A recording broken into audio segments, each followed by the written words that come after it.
Hello नमस्ते मैत्रिणींनो, मी प्राजक्ता तुमच्या सगळ्यांचं आपल्या यूट्यूब चॅनलमध्ये खूप मनापासून स्वागत करते। तर खूप दिवसापासून तुमच्या सगळ्यांचा एकच प्रश्न येत होता की ताई या ज्या ब्लाउज बॅकनेक डिझाईन आहेत त्या मी कशा वापरायच्या। तर तुम्हाला मी या व्हिडिओमध्ये तेच सांगणार आहे।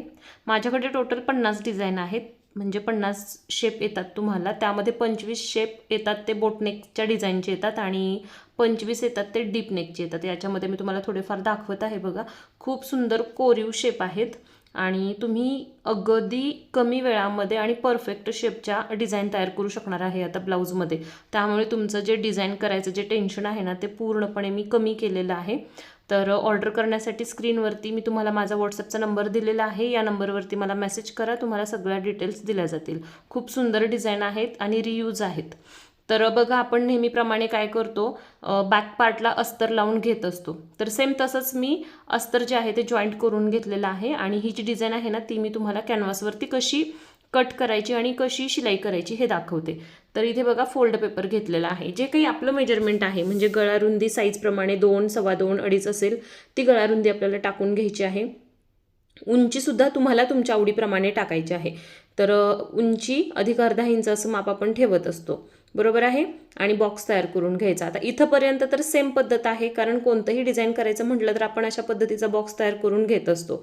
आता नेक्स्ट स्टेप अशी आहे की जो काही तुम्हाला पॅटर्न तयार करायचा आहे, जी काही तुम्हाला डिझाईन तयार करायची आहे तो डिझाईनचा पॅटर्न घ्यायचा आणि ह्याच्यामध्ये उंचीवरती ॲडजस्ट करायचा आणि रुंदीमध्ये पण ॲडजस्ट करायचा। खाली वर करून थोडंसं आपल्याला ॲडजस्ट करायचं आहे, ठेवायचं आहे। Simple as it is marking करून घ्यायचं। इथे तुम्हाला कुठल्याही प्रकारचं मेजरमेंट मग घ्यायला लागत नाही।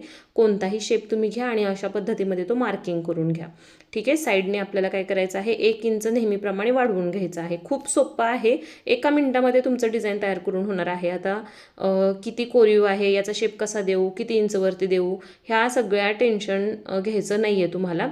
अशा पद्धतीमध्ये मी याला कटिंग केलं। आता नंतर काय करायचं आहे, आपल्याला याचा आतील भाग पण कट करायचा आहे।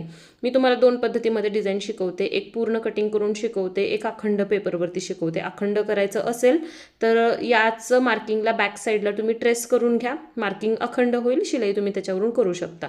ते पण सोपं आहे आणि अशा पद्धतीने करणार असेल तर या पद्धतीमध्ये पण तुम्ही करू शकता। इथे बघा, याला मी अस्तरवरती ठेवलेलं आहे। आता साईडने आपण याला काय करणार आहे, फोल्ड करून घेणार आहे। तर ही सुद्धा पद्धत तुम्हाला माहिती आहे। डिझाईन कट करण्याची, शिलाई करण्याची पद्धत सेम तीच राहते, फक्त शेप वेगळे वेगळे येतात, जे बऱ्याच ताईंना अजून मार्किंग करता येत नाहीत, डिझाईन कसं बनल हे लक्षात येत नाही।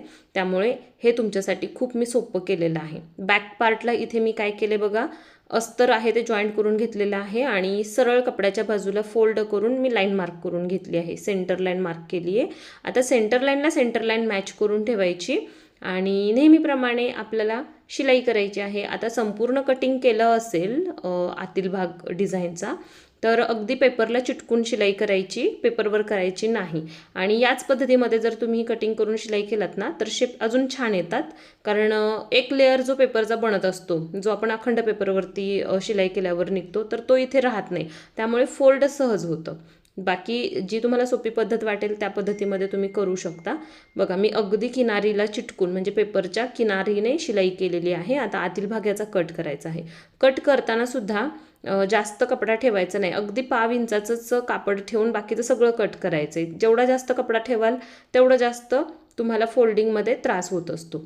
आता ह्याला कर्व आहे, कोपरे आहेत, सगळीकडे कट देणं खूप गरजेचं आहे। कोपऱ्यामध्ये तर अगदी शेवटपर्यंत कट द्यायचा, तरच तो शेप आहे ना व्यवस्थित पलटी होतो, नाहीतर होत नाही। आता हे सगळं पलटी करून घ्यायचं आहे आणि याला प्रेस करून घ्यायचं आहे, किंवा याला पलटी करून वरून शिलाईसुद्धा तुम्ही देऊ शकता। जसं फिनिशिंग करायचं आहे तुम्हाला तसं करा। प्रेस केल्यानंतर प्रॉपर फिनिशिंग येतं। याला लेस वगैरे लावून तुम्ही अजून छान करू शकता। तर ऑर्डर करण्यासाठी स्क्रीनवरती नंबर दिलेला आहे, या नंबरला मला मेसेज करा, सगळ्या डिटेल तुम्हाला पाठवल्या जातील।